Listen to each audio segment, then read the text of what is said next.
hermit thrush once lived near a studio at the McDowell Colony in Peterborough, New Hampshire, where I was trying to compose music, only to be constantly interrupted by his beautiful cascades of song. Finally, I decided to use his incomparable notes in as close an approximation as I could find on a piano. The result was two pieces, which people have apparently found suggestive of the bird, recognizing his lonely but appealing tune.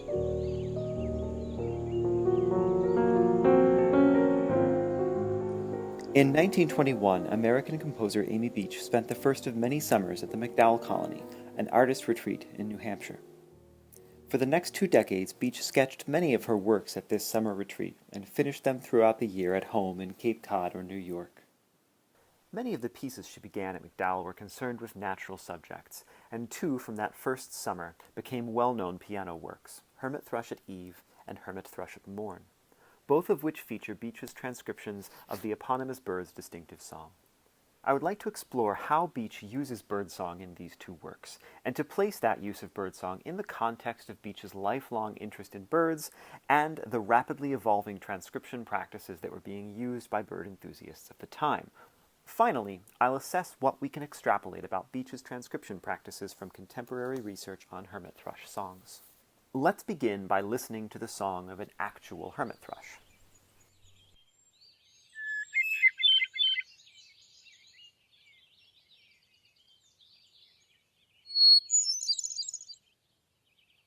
Beach proudly notes the pitch-perfect accuracy of her transcriptions on the first pages of the autograph scores for both of the 2 pieces.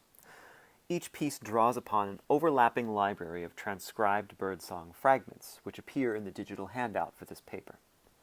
However, they treat those songs in very different ways. The lush and romantic hermit thrush at Eve confines its citations of the thrush's song primarily to a single section. They also reappear briefly at the end of the work. In this guise, the birdsong transcriptions appear almost as the beautiful cascading interruptions that Beach described in her letter, briefly suspending a work that might otherwise sound like a typical romantic piano solo. In her autographs, Beach sets these birdsong quotations apart visually by writing them in smaller notes, and printed editions generally preserve this convention. Let's listen now to an excerpt from the middle section of Hermit Thrush at Eve. You'll be able to hear just how closely Beach was able to approximate what she called the bird's lonely but appealing tune.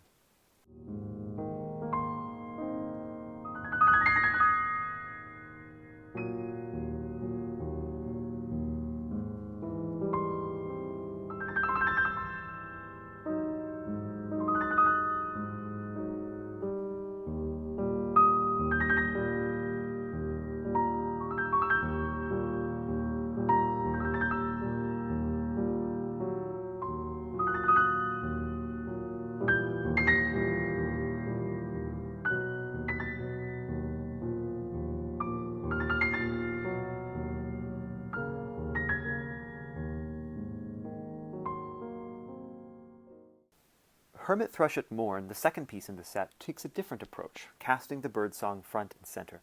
The piece's primary theme is actually derived from 2 of the bird's calls, fragments D and especially F, in the appendix. These quotations permeate the entire work, and they're often presented in full-size notation. Along with this melodic use of the birdsong, Morn includes some of the same excerpts as Eve, again used in a way that seems momentarily to pause the progression of musical time, and printed in small type. Amy Beach had a lifelong interest in birdsong, so her transcriptions in the hermit thrush pieces have a long lineage. At age 10 or 11, in around 1878, Beach visited family in California. While there, the poet and Berkeley literature professor Edward Rowland Sill learned that she had perfect pitch. He recruited her to transcribe bird songs for a textbook that a colleague of his was writing, a colleague unfortunately not named in any accounts of this event. Beach related that anecdote in a 1911 article in the women's magazine The Designer, in which she provided transcriptions and commentary for the songs of several birds, interspersed with stories about her life and her music. Denise von Glahn situates Beach and several other American women composers within the 19th century traditions of travelogues, memoirs, and studies of nature. Von Glahn argues that Beach's painstakingly precise transcriptions and lush late Romantic piano idiom unite 2 traditions of American naturalism. First is the romantic approach, awed by nature's power, as in the Hudson River School of Painters, or meditating on it in an almost religious manner, as in the work of numerous poets. The other approach is the scientific observations of ornithologists and biologists. Beach was diligent in her transcriptions, and as her footnote shows, she was proud of their accuracy. I took the songs down at the bird's dictation, and oh, how hard I worked. Even the most expert stenographer would have had difficulty keeping up with him. I took them exactly, even as to key, except for a few intervals too small to be transcribed, and rewrote and corrected as he sang them over and over. Then I played them back to him, and he would answer. Beach's hermit thrush pieces arrived in the middle of an important debate within the study of birdsong. Biologists today generally use spectrographs in their studies of birdsong, capturing and annotating the spectrum of sound traced by each call. But before that technology became available, the debates within the early 20th century ornithological community closely resemble musicological debates around notation, and particularly the ethics of transcription. Among the most pressing questions were, should an observer use music notation to record birdsong? Precisely how should they employ it? What might they hope to learn? Tied into this central issue are interlocking aesthetic and scientific questions. Is birdsong music in a human sense? What is gained and what is lost by treating it as such? How do experts, in both birds and music, share their insights with one another, and how do they communicate them to the broader public? F. Schuyler Matthews's Field Book of Wild Birds and Their Music first appeared in 1904 and received a major update in 1921, the very year Beach wrote her hermit thrush pieces. Both editions start with an introduction to bird music which begins as follows. There is a general idea among many who are interested in birds that music notation employed as a means to express a bird's song is nearly worthless. Of course, it is a more or less problematic matter to deal with wild music. It is not amenable in any respect to law.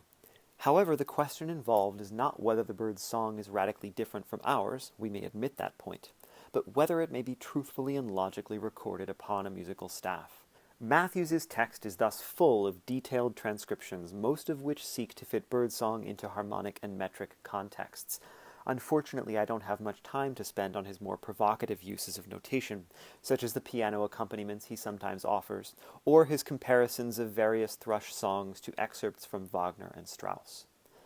We can find the opposite view expressed widely as well, such as this article by Artetus Saunders. Music notation has been made primarily for the recording and rendering of human music, and birds do not usually sing to such standard. The musical scale gives no place for the recording of notes that are slightly sharp or flat. Its standards of time do not allow the record of a song that doesn't follow the rhythmic beat of its measures. Do birds sing in any given key? Do they recognize fundamental notes? Can one beat time to a bird's song? The great majority of birds sing in a free, non-mechanical, natural manner that cannot be recorded on the musical scale with the exactness it deserves. Here, Saunders raises several very cogent objections to notation which resonate with musicological thinking about the ethics of transcription and seem to anticipate the many innovations in 20th century notation that would come to address problems that he names. Saunders proposed a method of graphic notation that plots a song's pitch on the x-axis and time measured in tenths of seconds on the y-axis. While Saunders argues that his system sets birdsong free from the keys implied by staff notation, he still works in a 12-tone chromatic scale represented on a grid, and the labels for the y-axis are still oriented around C major. Saunders' notation also excels at representing elements like trills, the wavy lines you see here, and articulations, which are pictured as loops. His system represents contour very clearly, and one of his demonstrations involves comparing similar song contours from the same species. In 1924, William Wheeler and John Nichols introduced a different system of notation with a similar rationale to Saunders. Musical notation is almost out of the question in the case of this sort. Such notation does not clearly show the construction of the songs. It is the construction which the ear uses in differentiating one song from another, and which it is possible to represent graphically in a moderately satisfactory way. Now, the word that stands out in this paragraph is construction. It seems to signify form, or more specifically, the use of recognizable formulae. Wheeler and Nichols are interested in how the songs of an individual species resemble one another, and in the variations present across different iterations of those songs. They propose a system of graphic notation that in many ways resembles the neumes of Gregorian chant. This is one of their transcriptions, which shows 8 different songs sung by one sparrow in succession. As with chant notation, there is not a one-to-one correspondence between sound and symbol. The different formulae they employ make it clear what they mean by construction. The 8 songs on this page fall visibly into 4 different families. While many scholars of the time describe a process of careful, detailed listening, and others employ simple tools like a stopwatch, some scholars of the time turned to new technologies to visualize birdsong. In 1935, ornithologist Albert Brand turned to the emerging technology of sound film and the optically encoded soundtracks that accompanied it in order to transcribe and study birdsong. Surprisingly, however, Brand was not interested in optical sound for its acoustic properties. While field recording would begin to come into its own and soon become essential, Brand was far more intrigued by film's ability to essentially print birdsong in its optical soundtrack, rendering it, to a certain extent, visible. The first of Brand's images gives a clear example what these soundtracks looked like. The alternations of dark and light vertical lines at the top of the frame show the actual grooves of the soundtrack. The hashes along the bottom mark out where the frames would be were there any visual information on this film. In the second example, the soundtrack is much less visible to the naked eye. It appears as a gray smear with a few bands of darker color throughout. But it demonstrates Brand's actual method of research. He relies not on his eyes, but on a microscope. Using a micrometer, Brand would estimate the frequency of a bird's song by measuring its alternation of dark and light lines. This second slice of film shows a few of his annotations. He has drawn horizontal lines in black marker under each note and has numbered them for their place in the sequence he is analyzing. At 1 inch per hash mark and 18 inches flying by the aperture every second, these 4 notes and the silences between them pass by in less than 2/10 of a second. In the article, we don't ever get to see Brand's film strips through his microscope. Presumably photographing them that way would have been technologically unfeasible. But he describes his process as one of isolating each individual note and then carefully examining the optical traces on the film in order to determine the frequency and the duration. The results of his analyses are then translated into visual representations that take several forms according to the results he wishes to showcase. They are, in this way, a masterclass in early music informatics.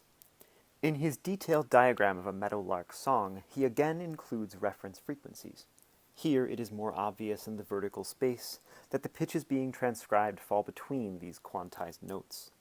Instead of a horizontal grid, we get a legend of distance, not unlike a map. The solid line in the center shows another benefit to the method that Brand mentions. Birdsongs frequently exceed the compass of common musical instruments, making conventional transcription difficult. With Brand's method of analysis comes his assertion that neither the unaided eye nor the unaided ear are sufficient to track the speed or the pitch of many birdsongs.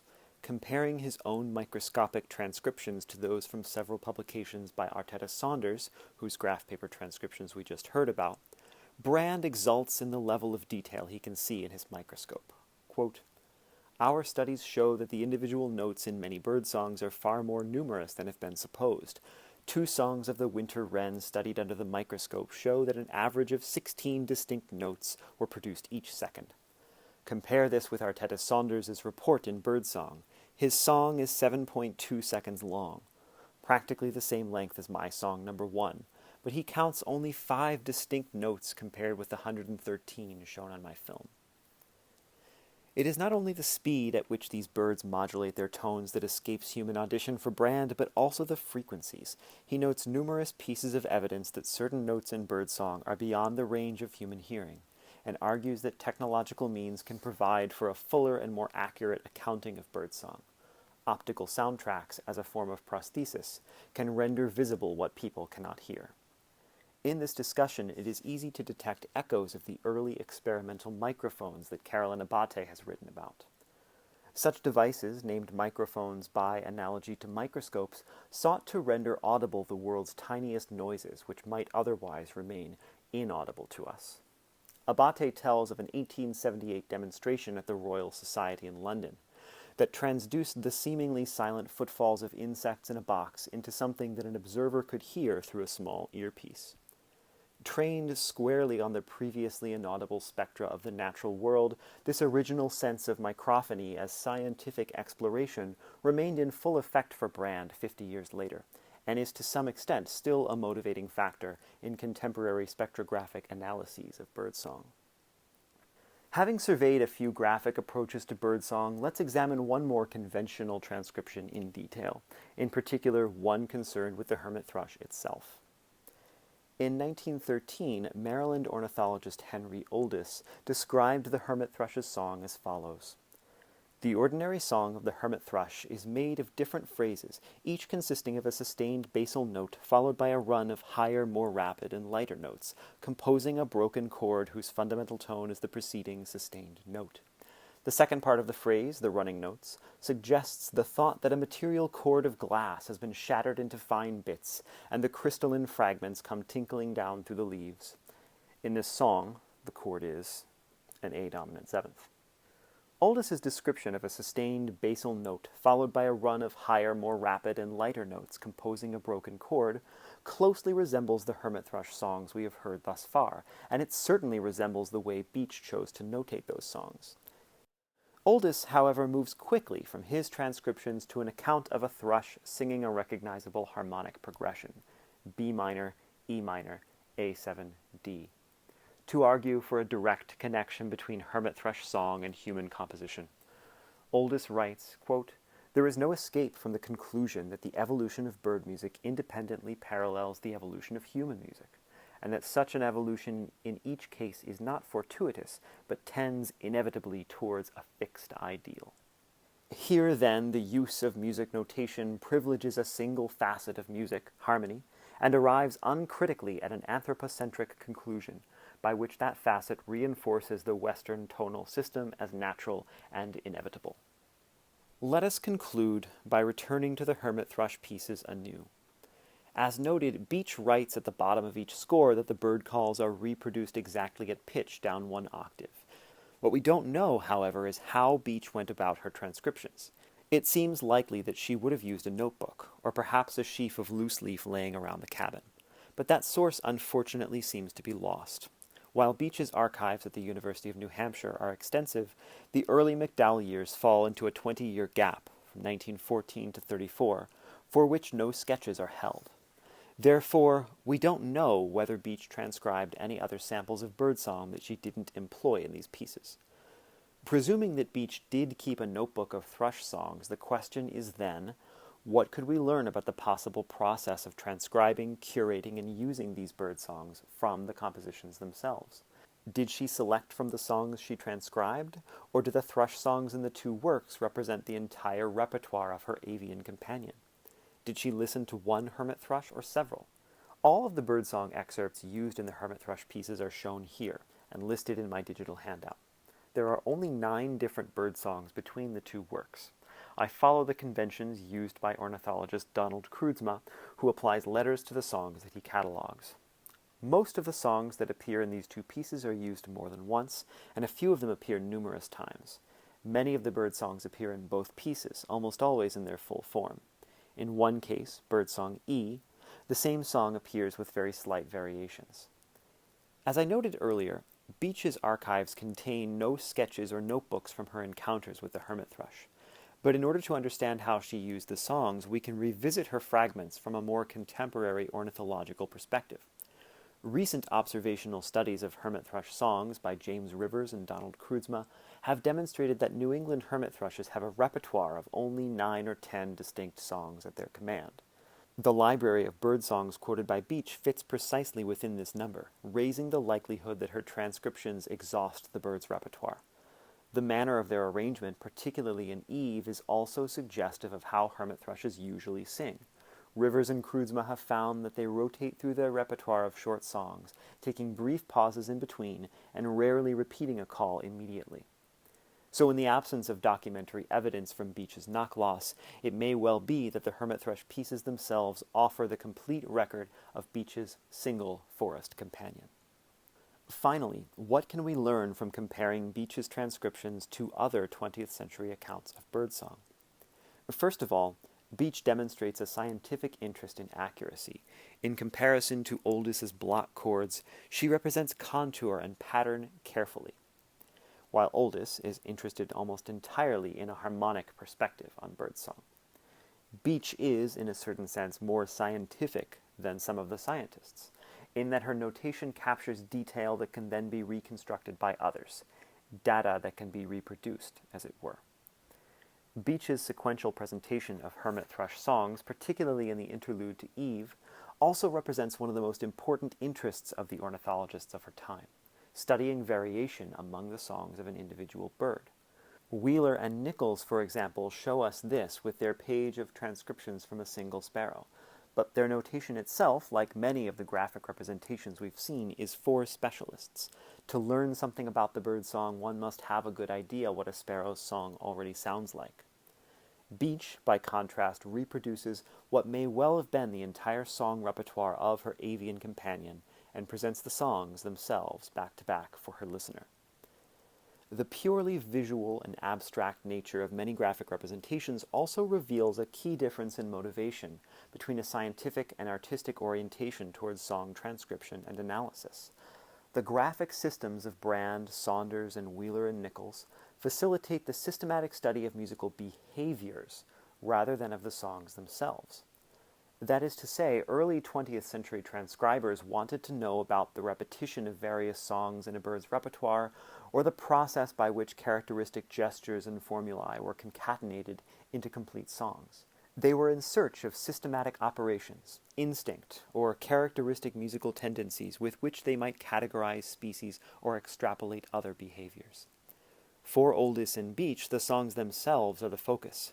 For Oldis, they are evidence, often given in figured-based shorthand, while for Beach they are richly detailed musical portraits made portable by their transcriptions.